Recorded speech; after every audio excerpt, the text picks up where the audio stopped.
See, one has to remember why you're getting disturbed. I don't want to get disturbed. I'm not, able to focus. Why you're getting disturbed? I'll put a very simple word. It's called impatience. That's the reason God says the real spiritual power is not the ability to pray, is not the ability to meditate. All that you do only to gain the ability to maintain patience at the time of, resistance. This is called, persistence. You need to realize this. Because when you're not able to accept the situation, the expression is impatience. But knowingly, unknowingly, that very moment you create resistance for your own progress. Impatience is equal to resistance for the self. Why it is called as resistance? Because when you're impatient, there are 4 aspects that is already hidden within this quality which you're not aware about. So this awareness will help you to raise awareness about the power of the self, and so that you will not be impatient for the situation which you're not able to accept. This is the first quality of being impatient. Non-acceptance. Because you're not able to accept the situation. This is not what you expected. That's a fact. But you have no choice. The reason is known only to the God. See, when you're training for a sport event, if it is just the zonal level or it's a district level or then the state level, based on the event, the qualification to participate varies. Your eligibility to participate varies and the qualification process varies based on the event. If it's Olympics, it's little higher standard. If it is state level, it is little lesser than the Olympics. But for everything there is a qualification process. And based on the qualification and the parameters required, your preparation varies. So you need to think that period as a preparation space, not the suffering space. Now you will not bother about the suffering, so that you will start working on the sufferer. Once you understand this, you don't see this as an resistance, because impatience equal to resistance. Because you're not ready to accept the situation, non-acceptance. Second, when you're impatient, it is not only non-acceptance, you will get into self-withdrawal. If you're continuing what you're doing, you won't be impatient, you'll be enjoying.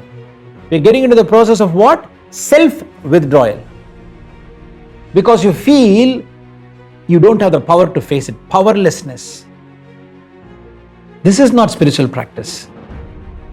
Because all these 3 happen only because of the 4th reason, which is a very dominant reason. You don't have the understanding about the power of God.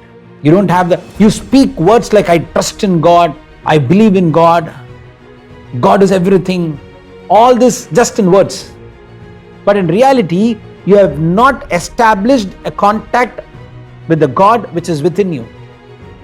So you have extinguished the power of God within you, or at least the awareness about the presence of God within you.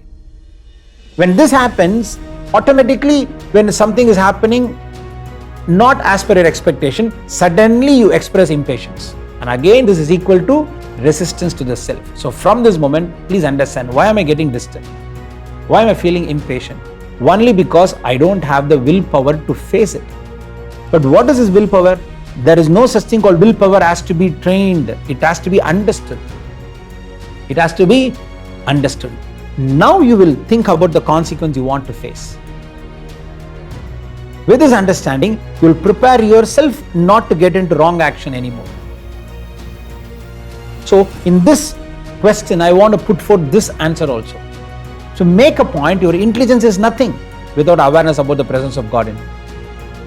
Because when there is a presence of God in you, because your awareness is more powerful than the intelligence. First awareness about the presence of God in you. Second awareness is about the consequence you want to go through in the future. And being impatient will create resistance for the self that will only spoil the progress for the future.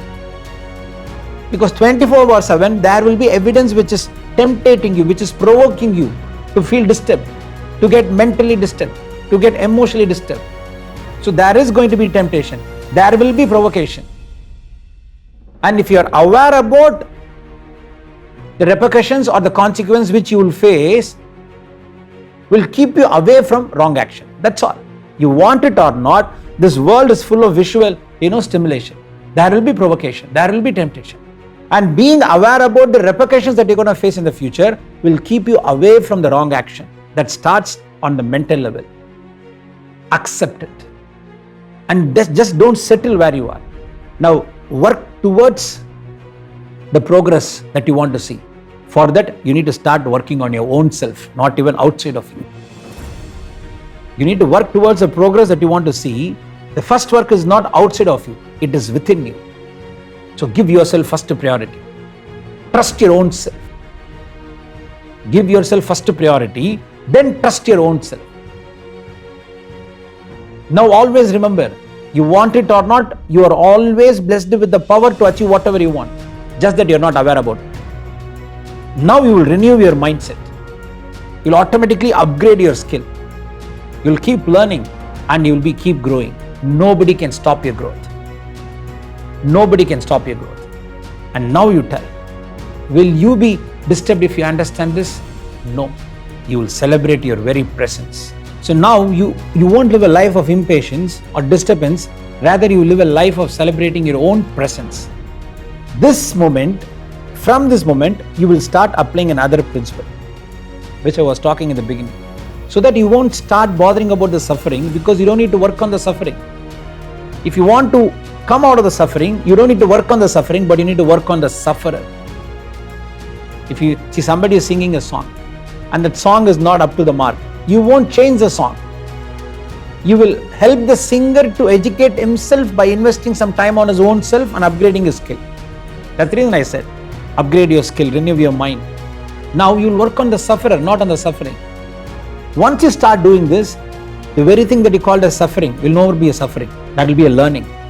So always along with it, try to apply this process of self-analysis and inner examination. Because I told you very clearly, the change that has to happen is not outside of you, it is within you. To start there, get into the practice of self-analysis and inner. You are analyzing everything.